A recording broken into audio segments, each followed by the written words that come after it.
Estamos por comenzar la tercera de las actividades. Esta mesa tiene por nombre La trastienda de la escritura, cuando la narración gana la partida, y estoy aquí junto a tres autoras que ahora voy a pasar a presentar.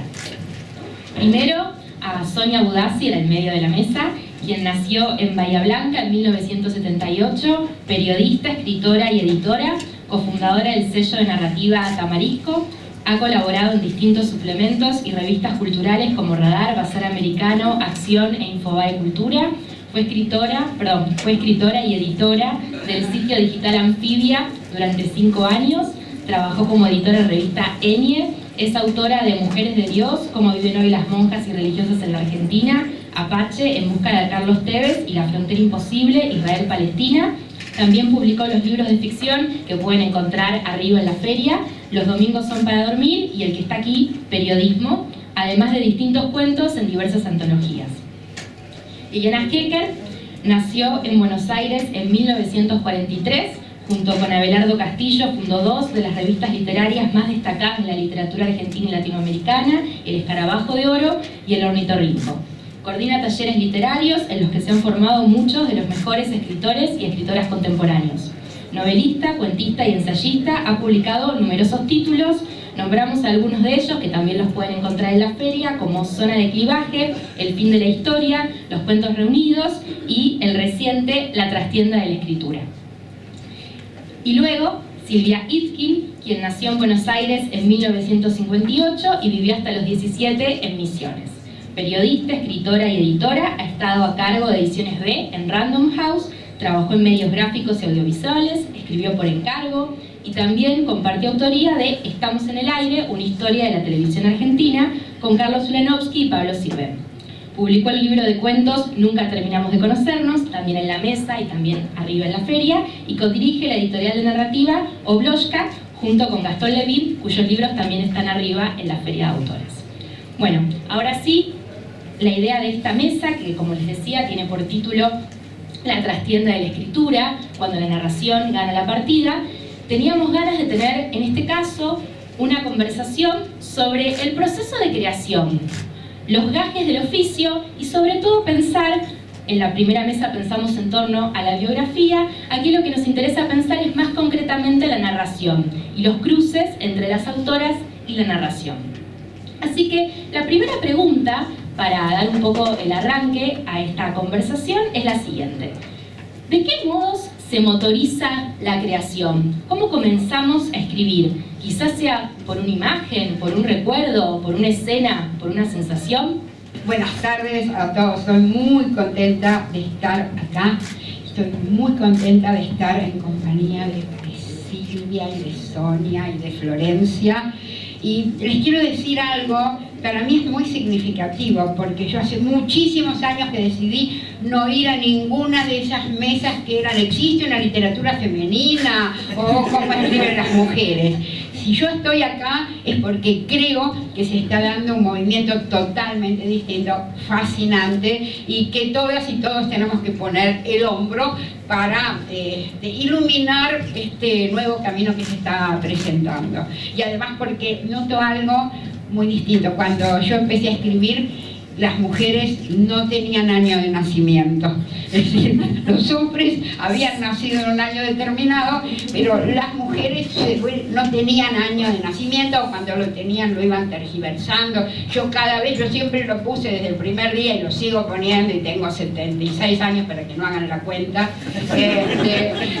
Y siento que digamos, el año en que uno nació, la época a la que pertenece, es parte de lo que uno tiene, ¿no? De ese caudal maravilloso con el que justamente se va a narrar. Entonces, pero yo desde siempre puse la edad, y cada vez me llevaba menos años con ciertas escritoras. Ellas iban cada vez más chicas y yo seguía creciendo. Pero bueno, señalo todo esto porque como tengo una larga historia, siento que esto que está ocurriendo es realmente significativo, es un cambio de fondo.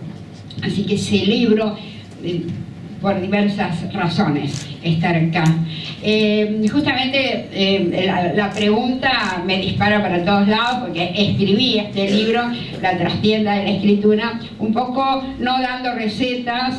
Pongo muy claramente en el prólogo que no pretendí nunca hacer un libro didáctico, no creo que nadie le pueda enseñar a otro a escribir, y lo que me interesaba era ahondar en mi propio secreto, ¿no? En ese proceso tan complejo que es narrar. Creo, o por lo menos así fue mi experiencia, que la necesidad de escribir vino tempranamente, sin ningún requerimiento de forma, simplemente fue como una extensión de mí misma, seguramente de esos desbordes de la adolescencia en que uno no sabe por dónde disparar la energía. Si ahora estoy así a los 76, me podrán imaginar a los 14, era imparable.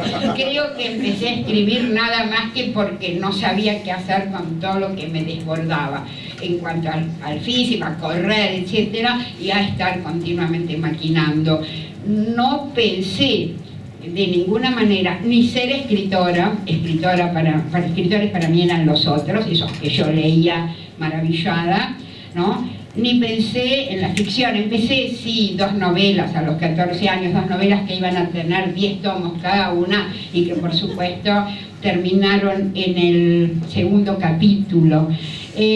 Pero sí, lo que creo de esas cosas de las que podría hablar, pero no voy a hablar porque son temas realmente muy largos, pero creo que hay un salto, no hay una continuidad, pienso yo, entre escribir por esa necesidad de expresarse y construir una ficción.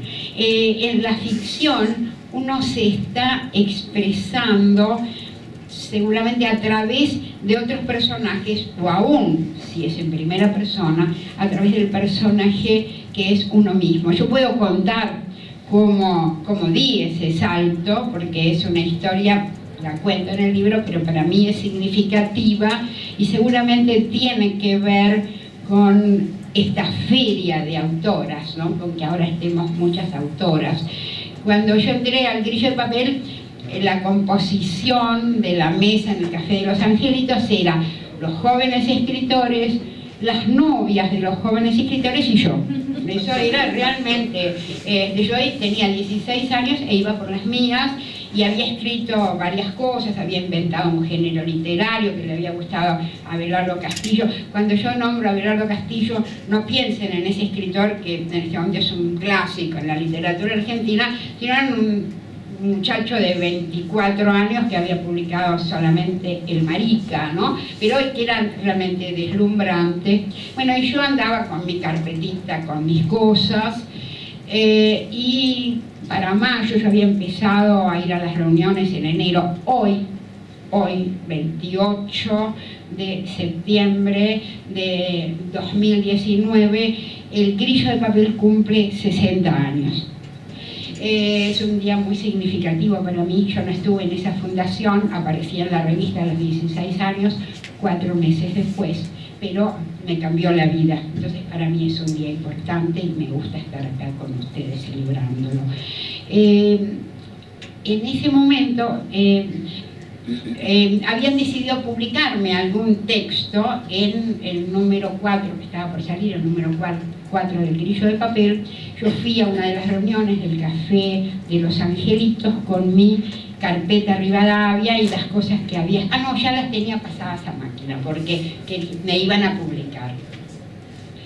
Y apareció un tipo, un poeta de esos machos así que hablaba con la boca torcida, típicos de los 60, estaba sentado y le decían el Gorrión.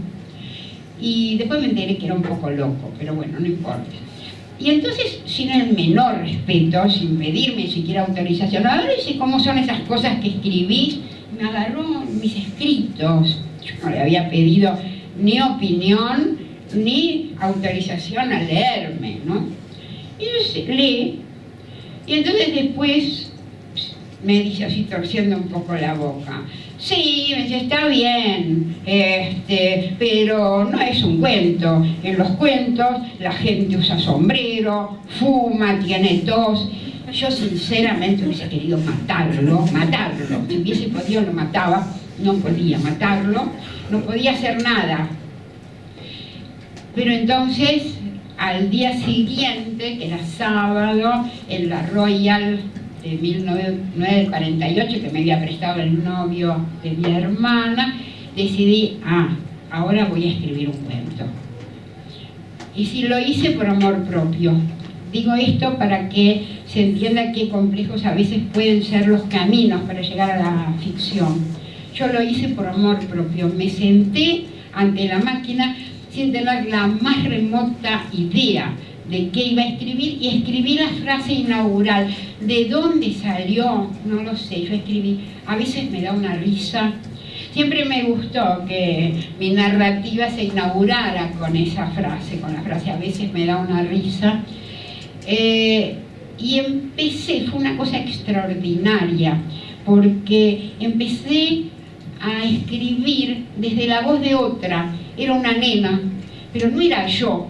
Al mismo tiempo debía salir de cosas muy internas mías, pero fue un descubrimiento maravilloso, ese de sentir que, sin plantearme estoy haciendo ficción, estaba por primera vez haciendo ficción.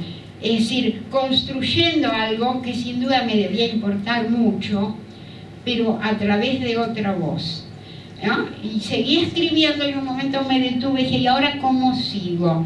Y miré y dije, pero esto es un final, y era un buen final. Además bastante impresionante, porque empieza con la frase "a veces me da una risa", y al final la piba está llorando en la cama, ¿no? Yo no me había planteado eso. Creí que era muy fácil, es decir, escribí mi primer cuento así, tuvo mucho éxito, me lo publicaron, después me felicitó Beatriz Guido, me felicitó Sábato, me fue bien, pero porque decía que tenía 17 años, y entonces, digamos, para 17 años supongo que era bueno.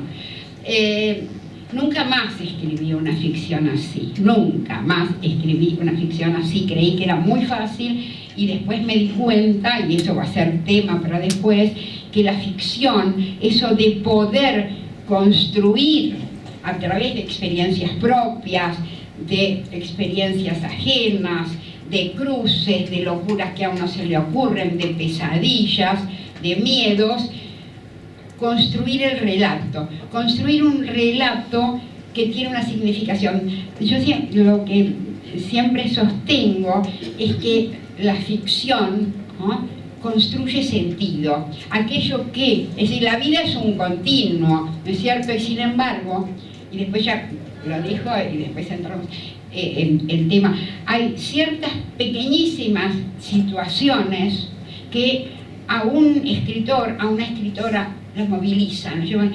Yo quiero escribir sobre esto, porque sin duda en esa mínima situación hay algo más complejo que uno quiere expresar a través de eso. Es decir, la vida es un continuo y no tiene sentido, pasan las cosas, pero cuando uno escribe una ficción, ¿no?, en ese recorte que es la ficción, sin duda hay un sentido, ¿no? Hay una manera de construir, una manera de que se comporten los personajes, una manera de llegar al final, ¿no? No vamos a entrar en detalles ahora, pero que tienen su propio sentido, ¿no? Y que tal vez, si eso funciona, van a movilizar al lector. Y piensen ustedes en cada una de las ficciones, en esos cuentos o en esas novelas que han leído y que los han movilizado, ¿no? Que tienen esa magia increíble, ¿no?, de que cuando uno entra en un cuento o en una novela que lo fascina, hasta 10 segundos antes ni siquiera sabía nada sobre ese mundo, y una vez que uno se metió en la lectura, ¿no?, está metido en ese mundo, hay una especie de pacto entre el lector y el texto, ¿no?, que hace que uno se sumerja en ese texto. Y que ese texto a su vez lo movilice, que cuando uno termine de leer el cuento o la novela, de alguna manera algo en uno ha cambiado. Esa es la posibilidad que tiene la ficción. Por supuesto, las maneras de llegar son infinitas, pero bueno, yo solo quería decir y contar esto a modo de introducción y paso la pelota.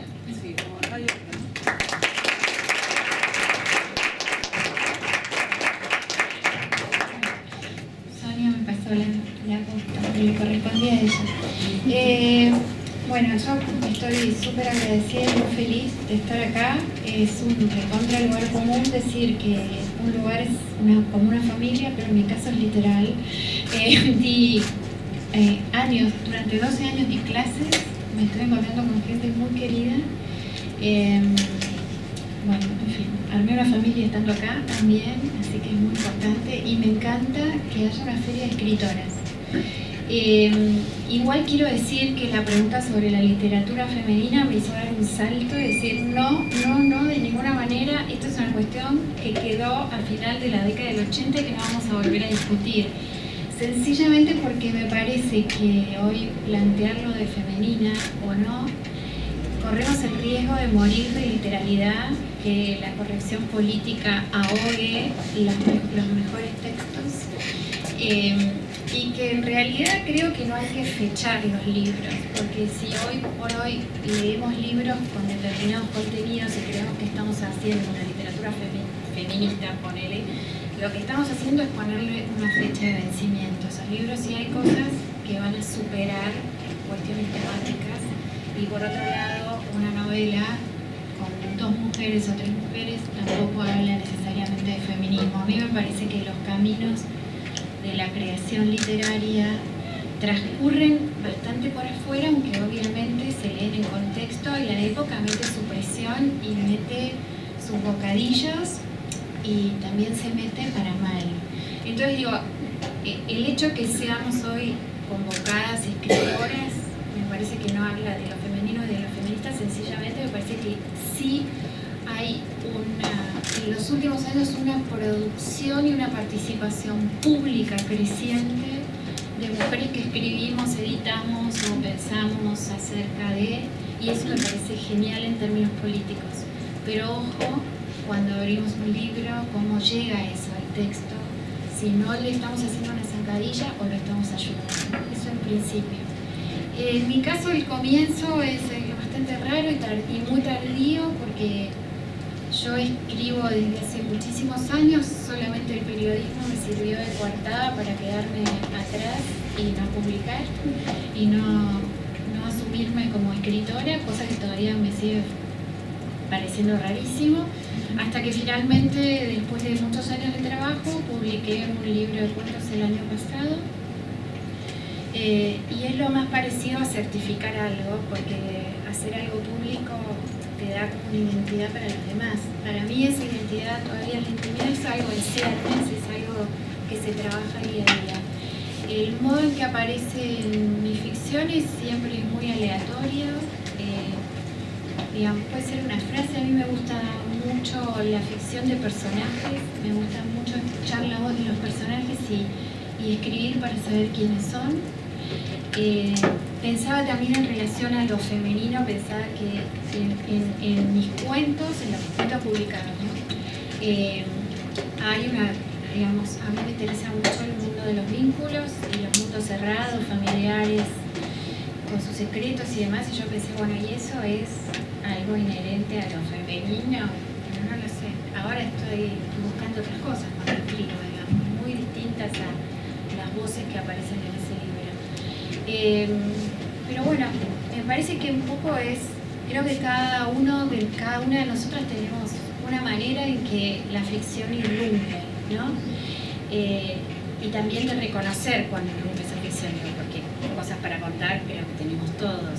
Después, el modo en que vos ves cuando aparece el cuento o la punta para un texto, un argüello, algo, ya es un trabajo de elaborar, esperar, tener paciencia, poder escuchar lo que está pasando con tu texto. Acércate un poquito al micrófono. Gracias. Ok. Lo que está pasando y que tiene que ver con eso, ¿no? Con el tiempo y la distancia. Pero insisto, eso ya es estar como en un lugar de trabajo. A mí me gusta algo del título de esta mesa, que es cuando la narración gana la partida. Porque a mí me parece que uno entabla cierto tipo de lucha contra alguien que es uno mismo a la hora de escribir, en el sentido que estamos todos como muy armados y tenemos como un repertorio expresivo en términos de lenguaje, y que a la hora de escribir hay que pelearse un poco con eso para rascar y que aparezca algo que no sea solamente lo que uno ya tiene como constituye, en el sentido de decir, bueno, desarmémonos para ver cuánto más hay para contar, para decir y para expresar eso. Es esa historia que aparece, ¿no? Eso. ¿Sonia? Bien. Flor.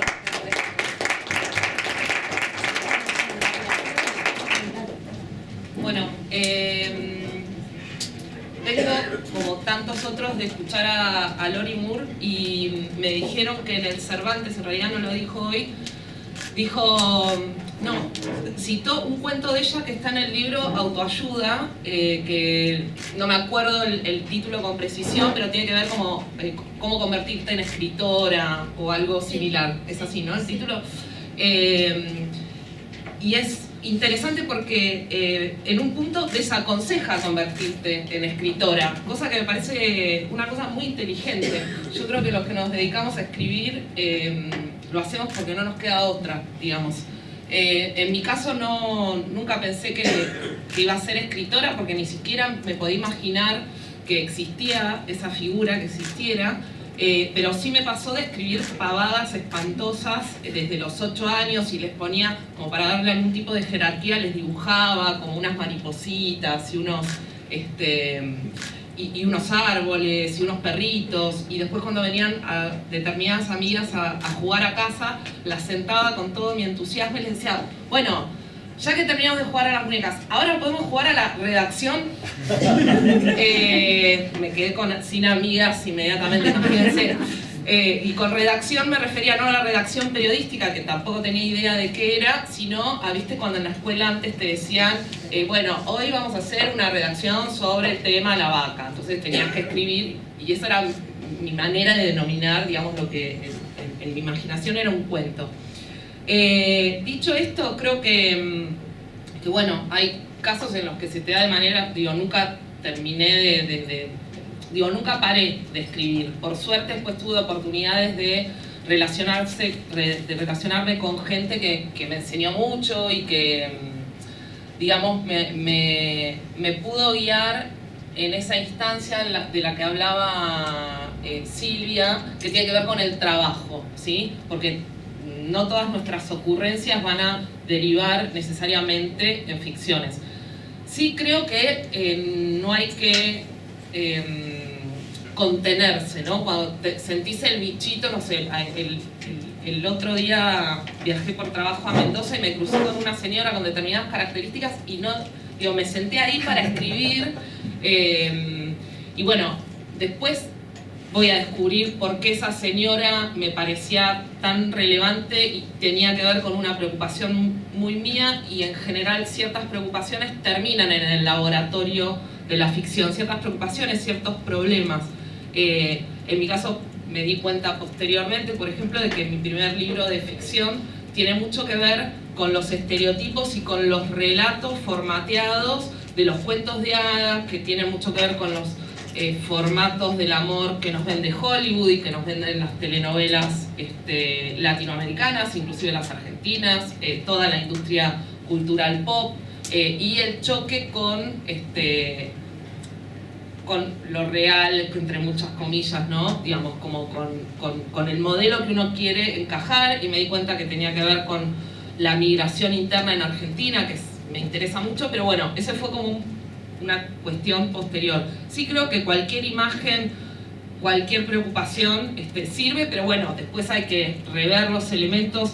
Hay Sarah Paley, creo que tiene un texto en donde cita una anécdota de una alumna de ella, que habla de una competencia de tortas en un pueblito, y que la anécdota es totalmente banal, pero ella da todas las posibilidades en las que eso se podría convertir en un cuento realmente denso, poniendo el foco en un personaje, en otro, en qué objetivo tenía cada uno, en cuál es la perspectiva desde la cual pudo haber estado narrada, olvidándose de lo real, porque también decía que su alumna decía, no, pero no pasó así, no, pero la que cocinaba los pasteles no era extranjera. Bueno, y así. No sé si respondí. Sí. Ah, no, ya queda. Bueno, la primera pregunta tenía que ver entonces, que las tres fueron compartiendo, con la creación, ¿no? Con cómo motorizar la creación. Y la segunda pregunta tiene ahora que ver con el en sí de la trastienda de la escritura, ¿no? ¿Qué podemos hacer luego para que la narración gane la partida? ¿Cuáles son para ustedes los rituales, las técnicas, cuáles son los gajes del oficio? ¿Qué es lo que hacen para pasar de la creación a la escritura? Como acabo de escribir la trastienda de la escritura y los gajes del oficio y todo eso, trataré de hablar en principio. Lo que yo digo, es decir, lo que voy a decir en este momento, de ninguna manera es ninguna receta, sino que la escritura siempre es pura incertidumbre. Lo maravilloso que tiene, ¿no?, la literatura y que no tiene la vida es que lo que a uno le sale mal lo puede corregir. Entonces no hay por qué, ¿no?, desperdiciar esa oportunidad. ¿Qué pasa? Que uno por ahí tiene una idea difusa, ¿no? Eso, los pastelitos, eso de lo que hablaba Sonia. Algo, uno vio una situación mínima y lo movilizó. Entonces uno dice, acá, a mí esto me gusta, quiero escribir un cuento. Ahí, hablemos de cuento todavía, ni hablemos de novela, pero es lo mismo. Ahí viene el trabajo, porque ahí no está el cuento. Ahí hay una situación mínima, ¿no?, que a uno de alguna manera lo sacudió. Y entonces viene la construcción. Cada uno lo hará por su propio camino. Yo justamente, porque a mí me interesa mucho que los caminos sean diversos, incluso en los principios del principio, dejando de lado mis propios principios, ¿no?, de cómo surge un cuento, me acordé de algo que había dicho Silvia, ¿no? Decía que a ella primero se le ocurre una primera frase. Y yo digo, bueno, pero después el cuento, o sea, después lo busca, no importa el camino por el que llega, pero son distintos caminos. Si es por una primera frase, si es por algo mínimo que uno percibió y que a los demás, para los otros es imperceptible, no importa. Lo que importa es que ahí todavía no está el cuento. El cuento, es decir, que como su nombre lo indica, siempre cuenta algo. Lo cuenta a veces en la superficie, ¿no? Había una vez, o a veces debajo, puede ser, hay un monólogo interior. Alguien piensa sin ningún propósito de contar algo, pero debajo de lo que piensa, el lector, debajo de esos pensamientos totalmente desordenados, percibe la historia, ¿no? Piensen, por ejemplo, para un ejemplo muy sencillo, el Torito de Cortázar, ¿no? Hay alguien que empieza, cuando estás abajo, ¿no?, todos te pegan, y uno no sabe todavía quién es. Ese tipo no tiene ningún elemento cultural similares a los de Cortázar ni similares a los del lector. Uno no sabe quién está hablando, y a través del lenguaje y a través de esos fragmentos de pensamiento y a través de esas censuras, algo en lo que empieza a pensar y se traba, no quiere pensar en eso. A través de todo ese desorden, el lector va entendiendo que hay una historia de un boxeador al que le pasaron cosas concretas. Para complejizar más eso, les voy a decir que ese cuento Cortázar lo escribió en base a un boxeador, Justo Suárez, que ni siquiera fue contemporáneo de Cortázar. Él mismo dice que un profesor les hablaba de Justo Suárez, ¿no? Es decir, Cortázar tenía la historia, el Torito de Mataderos se llamaba, por eso el cuento se llama Torito. Quiero decir que Cortázar conocía el caso de este boxeador, pero escribe un cuento que no es la historia del boxeador, sino un monólogo interior un pensamiento desordenado, y es debajo de esa historia que uno va percibiendo el cuento. Eso es una construcción. El cuento siempre es una construcción, la ficción lo es. Así uno esté tomando su experiencia personal. Uno muchas veces toma su experiencia personal porque, bueno, uno viene a ser no solo el personaje que uno mejor conoce, en el mejor de los casos, a veces uno no se conoce tanto, sino también el que de alguna manera a uno más le importa, ¿no? Es decir, uno quiere ahondar en ese personaje, uno conoce ciertos conflictos, conflictos de infancia, conflictos de amor, cosas que a uno le vienen pasando, ¿no?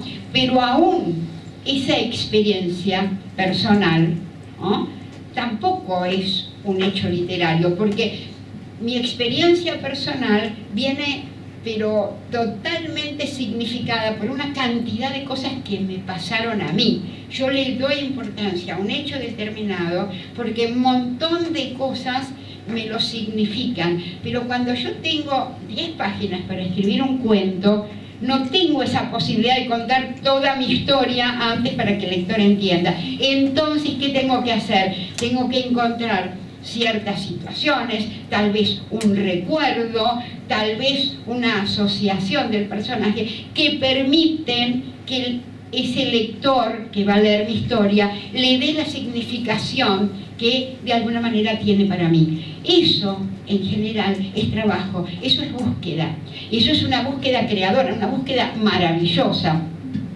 Creo que por un error, una especie de superstición, se cree, ¿no?, que la espontaneidad es un valor en literatura. En realidad no es un valor. Cuando uno lee un cuento no sabe si el lector lo escribió en 10 minutos o estuvo 10 años buscando esa espontaneidad. Ahora, por ahí, en algunos casos, crear la ilusión de espontaneidad sí sirve, pero esa ilusión de espontaneidad también hay que buscarla. Es decir, el cuento no está, la realidad, que es muy rica en acontecimientos, no construye hechos literarios. El hecho literario lo construye uno con su propia realidad, ¿no? Y ese es justamente el trabajo, esa es la búsqueda y ese es el secreto, volviendo a esto, de la narración, el encontrar en un espacio acotado, ¿no?, toda esa significación que a lo mejor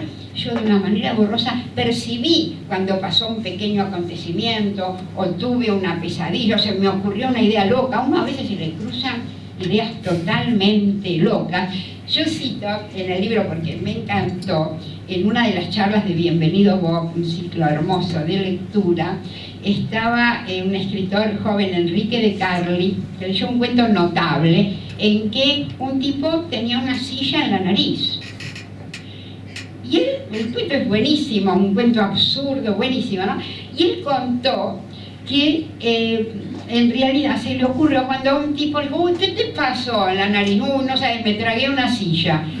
Expresión que uno escuchó 80.000 veces, ¿no? Y a uno no le sugiere un cuento. Bueno, a Enrique de Carli la idea de tragarse una silla, ¿no?, de pronto le sugirió a un tipo que de verdad se tragó una silla y tenía una silla en la nariz, y bueno, le pasan las cosas que le deben pasar a alguien que tiene una silla en la nariz.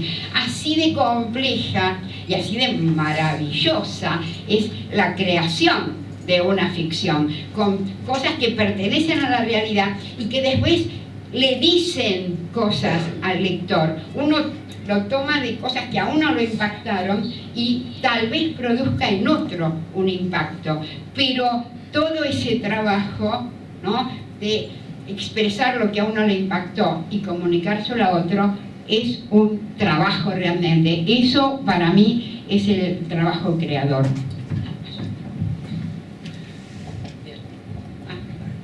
Para mí es difícil escindir, sí se hace, sí lo hago en términos metodológicos, pero como los dos procesos, porque me parece, como decía Liliana, que digamos que todo parte de lo mismo, ¿no?, del asunto. Y en ese sentido se me ocurría recién escuchando a Liliana, que la verdad que es re difícil poder agregar algo después de que haga Liliana. el movimiento de la cosechadora, ¿no? Cuando empujan los granos para adelante y para atrás, otra vez vuelve uno de donde saca las cosas de la creación. Yo, como soy de campo, digamos, me suelen aparecer en mis historias como paisajes, animales y demás, por más que esté hablando de constitución, no sé. Retracción, digo, porque siempre hay que volver para atrás y corregir impiadosamente, hacer esa actividad tan poco decorosa que es leerse a uno mismo en voz alta, ¿no? Que es una situación un poco patética, hay que tratar de hacerlo cuando nadie te ve, obviamente, donde te das cuenta donde le pifiaste, con suerte te das cuenta, ¿no? A la palabra que elegiste que suena horrible o que se te va de registro porque de pronto te salió muy literaria y estás haciendo algo en el tono coloquial. Bueno, ya la búsqueda, digamos, del tono para ese relato. Bueno, también las cosas que está de más, uno a veces se enamora de una palabra porque con total capricho y queda un espanto, digamos. Entonces, eso es el ir para atrás. Y por otro lado, no sé si es, o sea, a todos les pasa, pero me imagino que sí, digo, también esa cuestión, a mí me pasa de ir descubriendo mientras escribo. Si bien tengo un plano, una planificación de cómo van a ser los personajes, si me doy cuenta dónde va a estar enfatizado el conflicto y demás, también hay algo de ir agrandando y de escribir en capas, ¿no? Y ir tratando de densificar cada momento y en otros casos como de sustraer eso. Así que bueno, es un momento un poco tortuoso, sobre todo para los que nos gusta corregir en papel, ¿no? Ahora con lo que cuesta imprimir también, es como... Bueno, es otra así que bueno, la etapa, digamos, de corrección y de... Recién Joaquín Line, que es amigo, sociólogo y escritor también, decía que no sé quién había dicho que vos habías dicho en algún momento, que que haya que tener un poco de humildad, pero también un poco creérsela de arrogancia, y creo que en la etapa de corrección eso es tan necesario como cuando te sentás por primera vez a escribir la primera versión. Bueno, yo soy alumna de Lili, no estoy yendo al taller, pero digo soy, me gusta decirlo en presente porque cuando tenés la suerte de encontrarte con una maestra de la talla de Lili es como un presente continuo, talla en el sentido figurado. Claro. Bueno, aunque estés en tu casa y no esté Lili, está la voz de Lili cada vez que estás escribiendo, cuando te pones a corregir, porque recordás las experiencias en el taller. Cuando yo armé este libro, una de las cosas que hice fue hacer una copia anillada y llevársela a Lili, porque si no pasa la mirada de Lili, nunca se publicará. Listo, bueno. Entonces, bueno, ya leyó, qué sé yo, me dio una evolución súper interesante, tomamos unos mates y agarré un cuento, y entonces me dijo, mira, muy lindo, muy lindo el conflicto, pero esto no es un cuento, y medio que lo puso aparte. Y me recordó algo que yo había trabajado en el taller, que es otro cuento que finalmente está en el libro. Yo no le había dado mucha bola, pero bueno, yo me quedé con eso que ella separó, porque me interesaba mucho el conflicto. Y me daba cuenta que sí, lo leía, lo volvía a leer, y se daba pie con bola. O sea, llevaba años trabajando, le cambiaba el título, le cambiaba la persona, le sacaba esto, le ponía... Pero a mí lo que pasaba ahí no, era interesante, pero no había explotado. No aparecía, o sea. Bueno, mientras seguía avanzando en la corrección de los otros textos, incorporé este cuento que Lili me había sugerido, que ella recordaba, no sé si fue el primer cuento que leí cuando llegué al taller. Buenísima, sigue siendo. Te tiembla todos los dedos, las rodillitas, todo, porque obviamente estás ahí. Entonces seguí buscando ese cuento mientras iba avanzando con el libro, que ya los otros textos estaban bastante como avanzados, ¿no? Y bueno, un día empecé a ver que esto empezó a tomar como cierta forma, pero igualmente faltaban cosas, o sea, había como, era como un mecanismo que le faltaba siempre una pieza, una cosa. Y un día viajando en Bondi, miro la vidriera de una ferretería. Yo tengo una especial devoción personal por las ferreterías, no es que sepa manejar cosas, pero me gusta, a veces es un lugar que hay una sabiduría a la que es muy difícil acceder y además hay piezas bellas, hay cosas de diseño muy bonitas. Y pensé cuánto me gustaban las ferreterías. Y eso derivó, días más tarde, en una escena que es el sueño de la protagonista, y aunque yo no sé si ese sueño es el cuento, me funcionó como un pequeño sistema solar, digamos. Es como que el resto de las piezas se organizaron alrededor de ese sueño y finalmente cuajó, ¿viste? Pero yo llevaba fácil 7 años con eso, y dale. Entonces, a mí me gusta esto de la máquina agrícola, ¿no? Que va y viene, arrastra, empuja, saca, ¿no? Esta cosa también de desmalezar, de buscar, de tirar cosas en telas porque no sirven. Hay como un trabajo minucioso y por momentos orgánico, ¿no? Yo creo que uno se desprende de las palabras o las expresiones, e incluso cuando en la etapa final de edición del libro, que mi editor fue Mauricio Koch, que fue una fiesta editar con Mauricio Koch, todavía ese cuento le encontramos una frase que además yo decía del personaje, escribía que la mujer decía, esta mujer decía, el cuerpo peludo. Y me acuerdo, Mauricio leyó, me miró y me dijo, peludo es platero. O sea, como y yo me empecé a reír y nos reímos tanto esa noche, porque dijimos, viste, esas cosas no podés escribir semejante burrada, ya que hablabas de platero. Entonces digo, todo esto implica que siempre es trabajo, pero a mí me gusta mucho el trabajo, ¿no? El otro día en el Cervantes le entrevistaron a Lori Moore y ella decía que se divertía y que había cosas que eran hard, dijo, ¿no? Hard no es sufrir, hard es difícil, trabajoso, bueno. Pero quien la entrevistaba dijo que sufría mucho escribiendo, y la verdad, no da, si sufrís mucho, no va a hacer nada que te haga sufrir. Te podés dedicar a otra cosa. Pero digamos, es que realmente si hay algo que nadie espera, es que uno escriba, o sea, es puro deseo, sí. y ¿no? Es muy físico arte inclusive, ¿no? Vos vas y te metes con la escritura. Entonces digo, a mí me gusta tanto esa parte de buscar, desechar, escribir, reírte de las cosas bestiales que haces, o esa cosa de estar re enamorada de una situación, y no me sirve para nada, lo más disfuncional del mundo. Y a mí me parece que ahí, en lo personal, yo entro justamente como en un sistema de ficción que me relaja mucho, me parece muy zen, vivir en esa parte no real, digamos, de trabajo con algo que no existe y que es una ficción. Eso me gusta mucho. Gracias. Bueno, tal cual decía Sonia, estamos de alguna manera separando, como quizás metodológicamente o para la entrevista, instancias que desde luego están unidas, pero siguiendo con esta separación, primero conversamos sobre la creación, después sobre la escritura, y ahora quería preguntarles, aunque ya han mencionado un poquito, sobre la corrección, ¿no? ¿Cuáles son los desafíos, cuáles son los métodos, las maneras, las manías, por qué no, que tienen a la hora de corregir lo que escriben? Bueno, yo quiero decir, la corrección, la palabra corrección tiene mala prensa, porque uno se imagina a una de esas maestras, profesoras, o a cualquiera con autoridad. Yo he sabido de talleres en que hay alguien que corrige con lápiz rojo, me da como impresión, ¿no? Pienso, si eso es un creador, yo soy, no sé, Matusalén, no sé.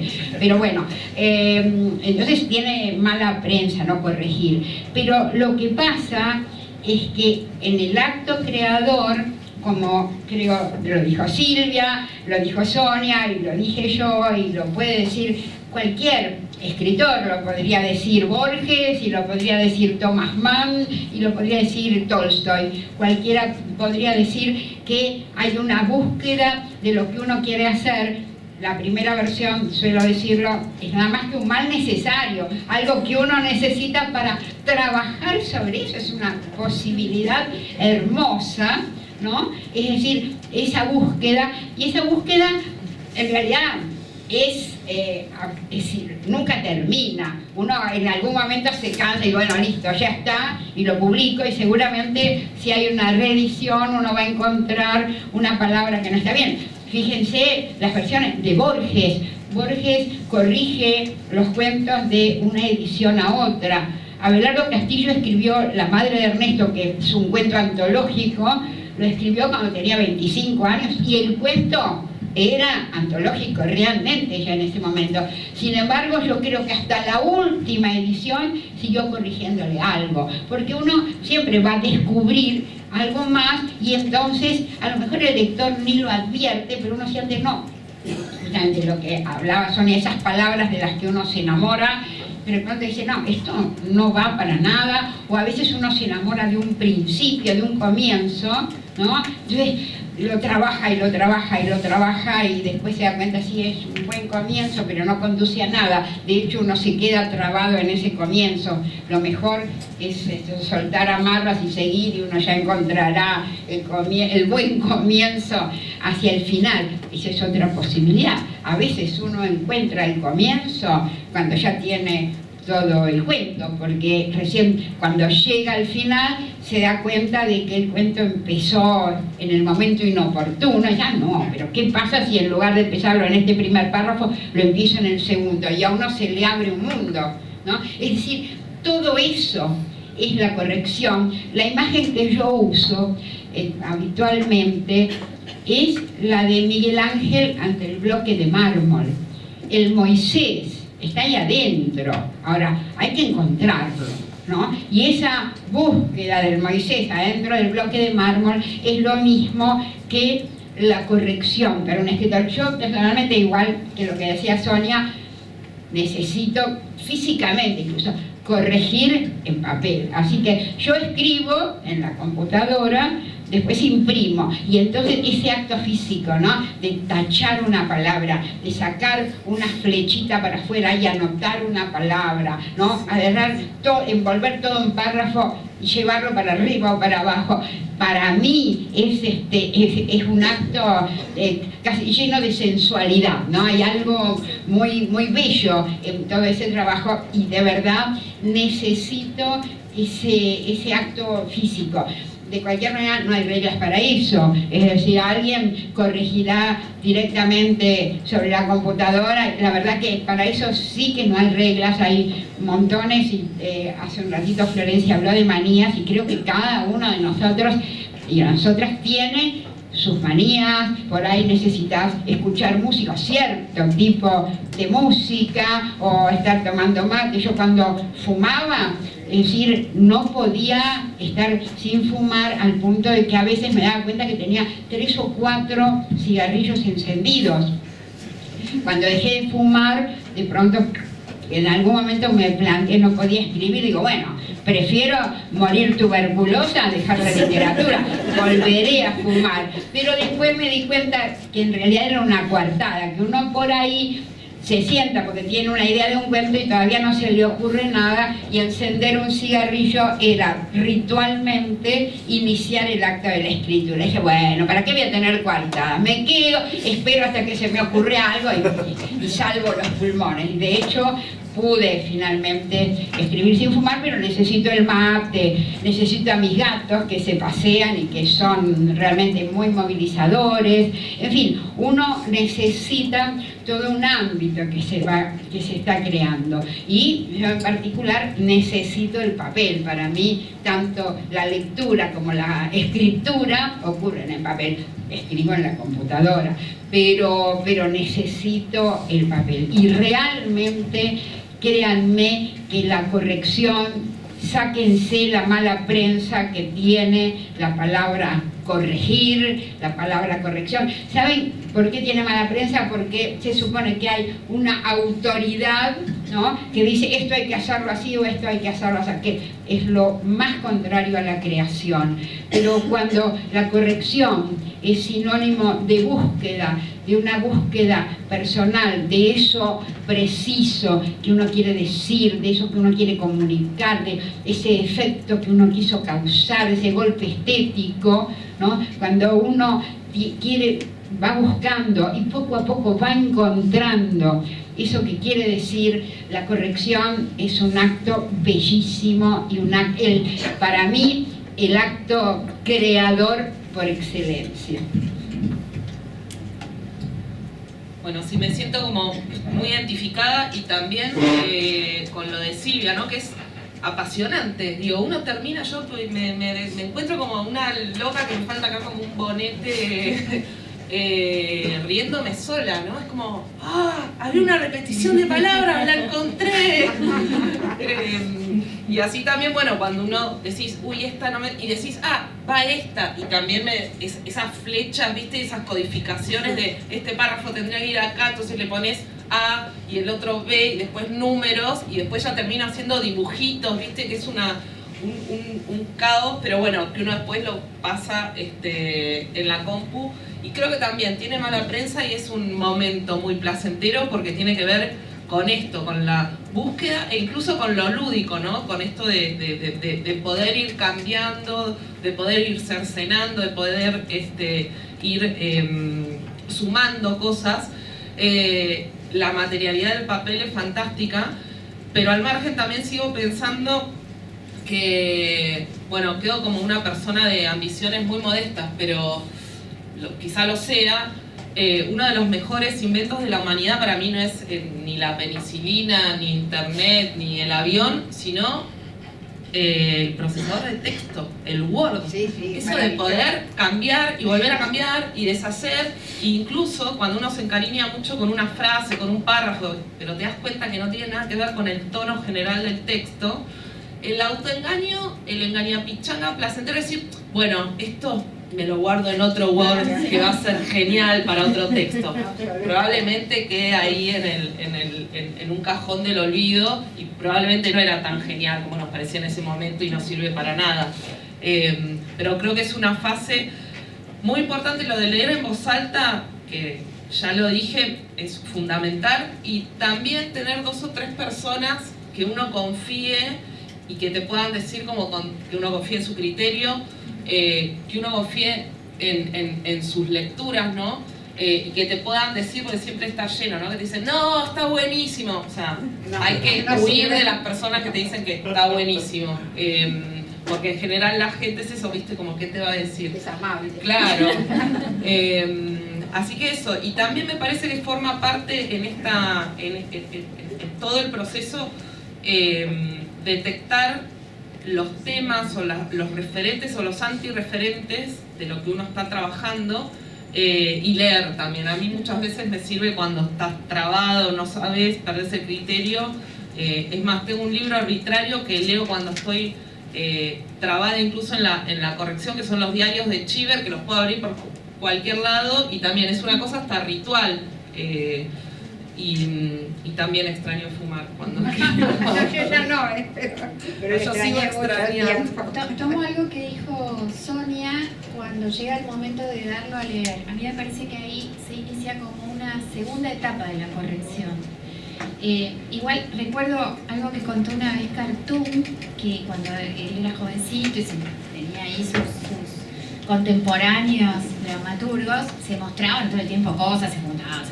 Y un día fueron a ver a Griselda Gambaro, que ya era Griselda Gambaro, y entonces dijeron, no, nosotros hacemos esto. Y Griselda Gambaro se muestran los textos en este estado. Esto es como salir a la calle en pijama, como diciendo, cálmense un poco. Entonces yo creo que hay una primera etapa donde decís, esto es mínimamente mostrable, ¿no? Y ahí sí, me parece que hay que buscar a alguien que no te va a decir esto está buenísimo, sino que va a leer ese texto y ahí empieza, por lo menos para mí, una segunda etapa de la corrección. O sea, ya alguien de afuera vio cosas en ese texto y te clarifica o te pierde más, pero te hace volver a pensar todo. Y eso me parece importante. Yo leo en voz alta, obviamente sola en mi casa, cierro la puerta, o sea, me da una cosa tremenda. Y cuando voy leyendo y voy escuchando cosas muy horribles, esto no está ni para leer en voz alta. Para mí hay como, leer en voz alta también es como marca un momento del texto. Si no podés ni seguir con fluidez una lectura tuya sola en voz alta, hay algo que todavía está fallando mucho, ¿no? Pero es lúdico, es cierto, es divertido hacerlo, no hay por qué sufrir. No, totalmente. Por favor. Bueno, nos quedan unos poquitos minutos de cierre de esta mesa, pero quería hacerles una pregunta que en algún punto quizás la respondieron al comienzo y por eso está bueno retomarla ahora al final, que es justamente el cruce entre autoras y literatura, ¿no? La famosa pregunta sobre la literatura femenina que no existe, pero en todo caso, ¿por qué no existe y por qué sí las autoras y para qué escribir?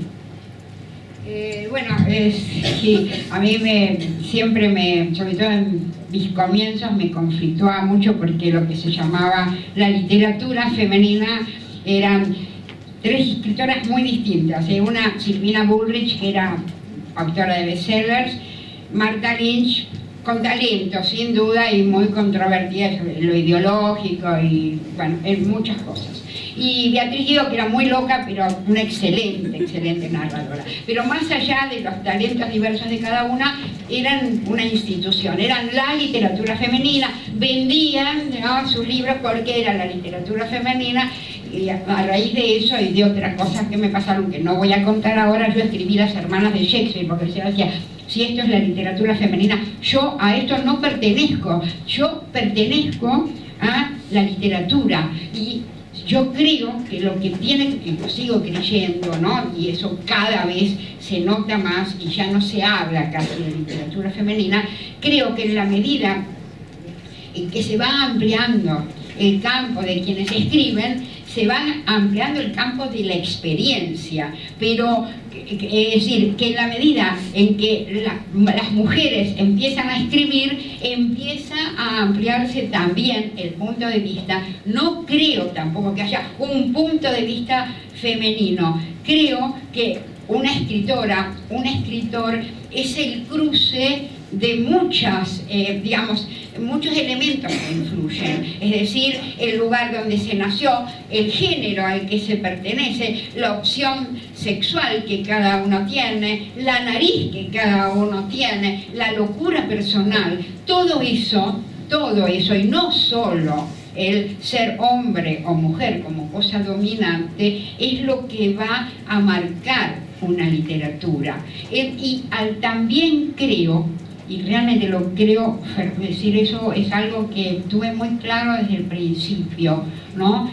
Por eso yo me he negado siempre a llamarme feminista, porque creo que el término feminismo no termina de definir quién soy. Sinceramente, como mujer y desde mi punto de vista de mujer, me interesa el universo. A mí me interesa hablar de conflictos de hombres, conflictos sociales, de los chicos, es decir, que creo, y eso es algo que vale la pena de ser discutido, ¿no?, de ser discutido también en este nuevo, maravilloso y realmente revolucionario movimiento de las mujeres, plantearse que el mundo nos pertenece, que cada una y cada uno de nosotros es centro de su universo. En tanto, escritores y escritoras, ¿no?, tenemos que arrogarnos el derecho de decir el mundo es nuestro. Yo veo el mundo, no veo solo el problema de las mujeres. Por eso resulta tan falso hablar de literatura femenina. ¿Qué quiere decir? Que el género es lo que determina una literatura. ¿Qué es más femenino de acuerdo a lo que se entiende por femenino? ¿La literatura de Proust o la de Flannery O'Connor? Es decir, yo realmente no lo sé. Desde el punto de vista de lo que se supone que es lo femenino, esas observaciones minuciosas de Proust serían femeninas, lo cual es un tremendo disparate. Y desde lo que se entiende de lo femenino, esas escenas violentas, a veces crueles, sarcásticas, de Flannery O'Connor, escritora excepcional, serían una literatura masculina. No es cierto para nada. Cada uno y cada una de nosotros es un cruce incluso de modos de ser masculinos y femeninos, y con todo eso que cada uno de nosotros tiene, es decir, construye su literatura. Y la literatura es amplísima, y en la medida en que se van incorporando otros sectores, la literatura se va ampliando. Es decir, cuando realmente, si alguna vez ocurre, ¿no?, la clase obrera tenga acceso a los libros y a la cultura y pueda elegir realmente escribir, bueno, se va a ampliar el campo de la experiencia también. Es decir, que en la medida en que se incorporan más mujeres a la literatura, se amplían las posibilidades de esa literatura y todas las miradas son bienvenidas cuando se trabaja a fondo la realidad de la que uno dispone. Y en ese sentido creo que el talento está muy bien distribuido y en la medida en que una mujer elige libremente ser escritora, ¿no?, tiene las mismas exigencias, los mismos derechos y las mismas posibilidades que un hombre que la elige y poco a poco eso que parecía casi imposible, de verdad, en este momento me estarían comiendo varios si yo hubiese planteado eso medio siglo atrás, pero cada vez eso se ve y se advierte. Por ejemplo, yo lo advierto en los talleres. El primer grupo de taller que di está conformado en el IFT, era el Teatro IFT, en la época de la dictadura, venían 8 varones y una sola chica. Esa sola chica fue Silvia Schuher, que fue en realidad de ese grupo la única escritora. Es decir, pero esa composición, bueno, era bastante, digamos, demostrativa de algo. Ahora, la verdad que los porcentajes varían, hay más mujeres que hombres, más hombres que mujeres, el talento está perfectamente repartido y creo que a ninguno le interesa, ¿no?, si quien escribe es una mujer o un hombre, sino qué hace con esa diversa condición que tiene.